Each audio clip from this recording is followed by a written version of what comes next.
Welcome to episode 18 of Fix It with Feng Shui Q&A, where you ask the Feng Shui questions or a question about some part of your life and I answer it for you so that you can get your energy flowing in your home with Feng Shui, so that you can get the energy flowing in your life and so that you can accomplish more of what it is you truly want to make your dreams, desires, and goals a reality. So if you have a Feng Shui question or a question about a certain part of your life, comment below with what that question is or email me, jill@jill@thay.com, and I will answer your question on an upcoming episode. This episode, we have Irene who asked a great question, which I'm super excited about answering, which is, can we apply Feng Shui to a workspace, not within a home, meaning at work? How can we do that? I'd like to apply some tips to my workspace within my workspace cubicle. Yes, you can Feng Shui any space, anywhere. So while I teach you how to Feng Shui your office at home, there's also plenty that we do in a workspace. And I have Feng Shuied many corporate offices before, which I love to do because it directly aligns with what I used to do, which was being a business strategist. So combining office work, corporate, and Feng Shui is something that's really fun for me. So here's where you begin. You begin in your cubicle or in your office, and this is at home or in a corporate space, by putting a Bagua map under your desk with the self-discovery area further away from you. So I'm sitting at my desk and I just tape a Bagua map up under the bottom of my desk, or you put it in that middle drawer in your desk as well. So if you need a Bagua map, head to jill@thay.com. Under Feng Shui, there's a free Bagua map that you can download, and you'll actually be able to use it for your desk, and there's a couple other ways that you can use it too in your home to get the energy flowing, so check that out. Or you can message me on Instagram or comment below Bagua map and I will give you that link, or email me, jill@thay.com. But we're going to place that Bagua map because the Bagua map represents balanced energy, so right away we're shifting the energy in your space. If possible, the other thing we always do in an office is we hang a Feng Shui crystal above your head, a 30mm Feng Shui crystal. You may or may not be able to do this. If you can, great. If you can't, that's okay. Let's do it if we can, but no problem if you can't. It just gets the energy flowing, okay? Then what we always want to do in an office is make sure you have something that you love, like something that reminds you of home, something that feels warm, something you enjoy. Place that on your desk with the intention of good energy flowing. Next, depending on if you can reposition how you're sitting, you always want a clear view of the door. Cubicles make this kind of tricky because usually somebody's coming in behind you.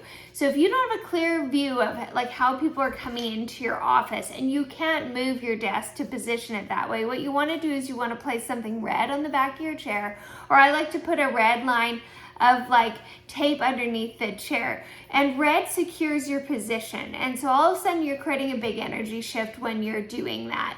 One of the other things that we want to do in Feng Shui is we want to add a plant to our space, so that back left corner of your office from the front door, or from the entrance into your office, I guess, or when you're sitting at your desk, the top left corner of your desk, that's the abundance area, and then right below it's the community area. So we're looking at abundance, right? Money, financial things, all of that. The community areas, relationships with family, friends, and coworkers. So you want to add that plant in that area to get that energy flowing in your space. So what we've done so far is we've added a Bagua map on your desk. Nobody needs to see that. If you can, you hang a Feng Shui crystal.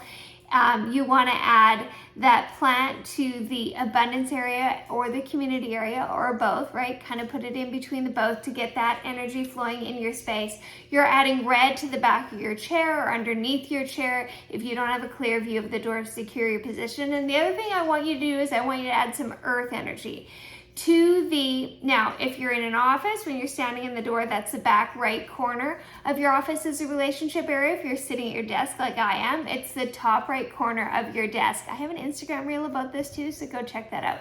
But earth energy is the element that vibrates in this area, and it is the relationship area. So now when we're looking at a work setting, it's relationships with clients, it's relationships with coworkers and your boss and all of the things. So add some earth energy. So in mine, I'll show you. I actually have two. If you can, add two things because this is the energy that vibrates with that. I have two selenite crystals in mine. So you can add anything. It can be earthen decor, rocks, gemstones, anything of that nature, but you want to add that earth energy in. And when you're adding this cure, you're thinking about with intention what you want your relationship to be with your clients, with your coworkers, with your boss. The same as when you're adding that plant into your space, you're thinking about what you want your relationship to be with your coworkers and your boss, and then also what abundance you want to bring into your life. If you can, we always love a water fountain in our office. So we want it on that, in that back left corner from the door into your office, or that top left corner of your desk in the abundance area. This represents flowing money. So if you can add that, great. If you can't, no problem. That's the beauty part about Feng Shui is we have all these options in these cures, and especially in a smaller space in an office, we can pick and choose which ones we want to use based on what you can use, because I Feng Shuied big offices before, small offices, home offices, and then cubicles as well. So it's just a matter of adding in the things that you can add in, and then add in something that you love that reminds you of home or a reason why you're there in order to continue to motivate you to, do the best work possible that you can. So we've added in some plant energy. If you can't do a plant, just add some wood decor in that area too. That's a good way to do it.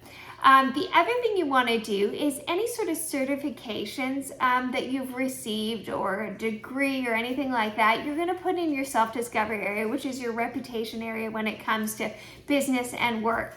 And so that area, if you're standing into the door going into your office, is the back middle part of the office. So that back third of the office in the middle. So we've looked at the abundance area with the relationship area, and then the middle part is self-discovery. You want to hang those accreditations or place them in this area. You can even place them in a drawer cupboard in this area with an intention of being recognized for, what you're good at, what you know, what you've learned. On your desk, if you're in a cubicle, it's that back third of your desk in the middle, so place them there. Or if you have a drawer right in the middle of your desk, just put it at the back of that drawer. It still vibrates with that energy, so you definitely want to get that flowing. And then if you have a computer at your station, I always recommend that you have a salt crystal lamp, so that could be the earth energy that you use in that top right corner on your desk or that back right corner of your office, just because it helps with any sort of EMFs and all of the things, right? And it keeps a good energy flowing in your office space. So there is a ton of things that you can do in your office, and we haven't even laid the Bagwell map on the whole thing yet. But if you were interested in learning more, definitely ask questions below, and you can always message me on social media and check out some of my Instagram reels, because I show you a little bit more of my office and how I Feng Shui things there too. So, oh, and don't forget the free Bagwell map download. Head over to jillethier.com, JILLETHIER.com, and look under Feng Shui for that free download, or put Bagwell map below, or message me with it, and I will give you the link for that. So Feng Shui, you can Feng Shui any space, including your office, very quickly, very easily, very inexpensively. We can get that energy flowing so you can create more of what it is you truly want in your life and have the energy working to your advantage. If you have a Feng Shui question, you know what to do. Ask away and I'll answer it on one of the future episodes.